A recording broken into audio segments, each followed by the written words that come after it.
अस्सलाम वालेकुम। मैं आज हिंदुस्तान के मुसलमानों को एक बहुत अहम पैगाम देने जा रहा हूँ। अगर आप चाहते हैं कि पिछले 1000 सालों की तरह आगे भी आपकी ज़िंदगी के फ़ैसले शरिया क़ानून के मुताबिक हो, तो आपको 2024 के लोकसभा इलेक्शन में वोट देना पड़ेगा। अगर आप चाहते हैं कि 3 लाख मसाजिदों से अज़ान की आवाज़ गूंजती रहे, तो आपको वोट देना पड़ेगा। अगर आप चाहते हैं कि 24,000 मदरसों से हुफ़ाज़ इकराम निकलते रहे, तो आपको वोट देना पड़ेगा। अगर आप चाहते हैं कि आपकी बहन बेटियों के सरों पर हिजाब बरकरार रहे, तो आपको वोट देना पड़ेगा। अगर आप चाहते हैं कि आपके बच्चों पर झूठे मुकदमा दर्ज करके उन्हें जेलों में ना भरा जाए, तो आपको वोट देना पड़ेगा। अगर आप चाहते हैं कि इस मुल्क में आपको खाने के लिए हलाल ग़िज़ा मैसर हो, तो आपको वोट देना पड़ेगा। अगर आप चाहते हैं कि NRC CAA लागू ना हो, तो आपको वोट देना पड़ेगा। अगर आप चाहते हैं कि आपके घरों पर बुलडोज़र ना चले, तो आपको वोट देना पड़ेगा। अगर आप चाहते हैं कि मॉब लिंचिंग पर सख्त कानून बने और उस पर पाबंदी लगे, तो आपको वोट देना पड़ेगा। अगर आप चाहते हैं कि इस मुल्क से नफ़रती तकरीरों का ख़ात्मा हो, तो आपको वोट देना पड़ेगा। अगर आप चाहते हैं कि उर्दू ज़िंदा रहे, तो आपको वोट देना पड़ेगा। अगर आप चाहते हैं कि वक्फ बोर्ड के इदारे को हुकूमत ख़त्म करके इस वक्फ की सारी जायदादों पर हुकूमत काबिज़ हो के ना बैठे, तो आपको वोट देना पड़ेगा। अगर आप चाहते हैं कि हम दो हमारे दो का कानून नाफिज ना हो, तो आपको वोट देना पड़ेगा। अगर आप चाहते हैं कि नबी सल्लल्लाहु अलैहि वसल्लम की शान में गुस्ताखियों का सिलसिला ख़त्म हो, तो आपको वोट देना पड़ेगा। अगर आप चाहते हैं कि हमारे शहरों के नाम तब्दील ना किए जाए, तो आपको वोट देना पड़ेगा। अगर आप चाहते हैं कि रज़ाकार, कश्मीरी फाइल्स, केरला स्टोरी जैसे झूठे फिल्में बना के हमारी छवि को ख़राब ना किया जाए, तो आपको वोट देना पड़ेगा। अगर आप चाहते हैं कि कॉन्स्टिट्यूशन बाकी रहे, तो आपको वोट देना पड़ेगा। अगर आप चाहते हैं कि 2024 के लोकसभा इलेक्शन के बाद भी कोई इलेक्शन हो और उसमें आपको वोट डालने का हक बाकी रहे, तो आपको 2024 के लोकसभा इलेक्शन में कांग्रेस और इंडिया अलायंस को वोट देना पड़ेगा। अगर इस वक्त भी अगर आप मुत्तहिद होके कांग्रेस और इंडिया अलायंस के साथ नहीं आएंगे, अपना कीमती वोट अगर इन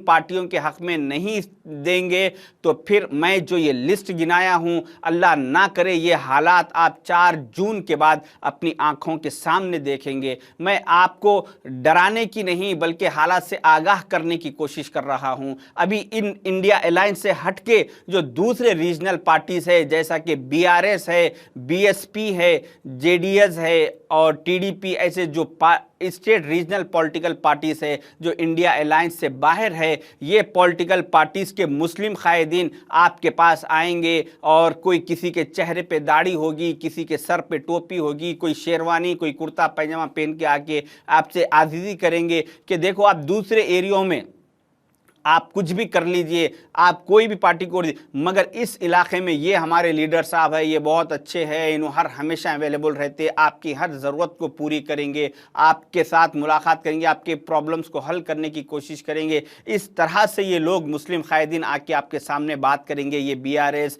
और BSP, TDP, इन पॉलिटिकल पार्टियों के। मगर खुदारा आप इन लोगों की बातों में मत आइए, क्योंकि ये जो पार्टियों के मुस्लिम कायदीन हैं, इन लोग को अपना उन पार्टियों में वजूद बचाने के लिए, अपनी पोजीशन बरकरार रखने के लिए, अपने ऊपर के लीडरों को खुश करने के लिए उन्हें टारगेट दिया गया कि जाइए आप मुस्लिम वोटों को डिवाइड कीजिए, हमारे पार्टियों में मुस्लिम वोट को लाने की कोशिश कीजिए। तो ये लोग अपने आप को बचाने के लिए मुसलमानों के लिबास में आके आपसे आज़ीज़ी इंकिसारी करेंगे। मगर खुदारा आप इन लोगों की बातों में मत आइए, आप एहतियात से काम कीजिए। आज फिल वक्त हिंदुस्तान, इस मुल्क के सारे उलमा इकराम, सारे इंटेलेक्चुअल, सारे दानिशमंद हजरात, सब लोग इस बात पे मुत्तफिक हो चुके कि हमें कांग्रेस और इंडिया अलायंस को वोट देना है इस 2024 के लोकसभा इलेक्शन में। क्योंकि आपने देखा कि इन जालिम हुक्मरानों ने, इनका जब दूसरा टर्म ये लोग آئے دوسرے ٹرم میں یعنی 2019 کے بعد جو حالات پیش آئے اس ملک میں، آپ نے دیکھا کہ بہار میں شہاب الدین صاحب جیسی شخصیت کی آواز کو ہمیشہ کے لیے ختم کر دیا گیا،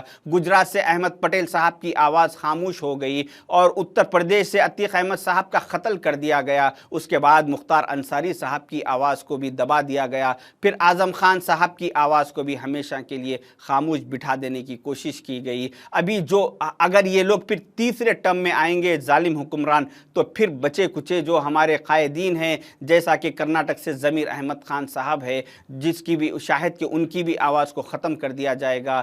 تلنگانہ سے جیسا کہ محمد علی شبیر صاحب ہے، ان کی بھی آواز کو بند کر دیا جائے گا۔ اپنے مہاراشٹرا سے ابو اعظمی صاحب کی آواز کو بھی شاہد کے ختم کر دیا جائے گا۔ ان بچے کچے قائدین کی بھی آواز کو دبا دیا جائے گا۔ اگر آپ اس بار بھی اگر ایک پلیٹ فارم پر آ کے اپنے قیمتی ووٹ استعمال نہیں کریں گے، اپنے علاقوں سے 95% پولنگ پرسنٹیج نہیں کروائیں گے، تو پھر حالات بہت خراب ہوں گے۔ اللہ تعالیٰ بھی غافلوں کی مدد نہیں کرتا۔ ہمیں چاہیے کہ ہمارا اپنا ووٹ کانگریس اور انڈیا الائنس کو دے کر ہم اس ملک کے کانسٹیٹیوشن کو بچانے کی کوشش کریں، ہم ملک کو سیف کرنے کی کوشش کریں۔ خدا را آپ لوگ کسی دوسرے پولیٹیکل پارٹیوں کی باتوں میں مت آئیے، متحد ہو کے اس بار کانگریس اور انڈیا الائنس کے حق میں ووٹ دیجیے۔ شکریہ، اللہ حافظ۔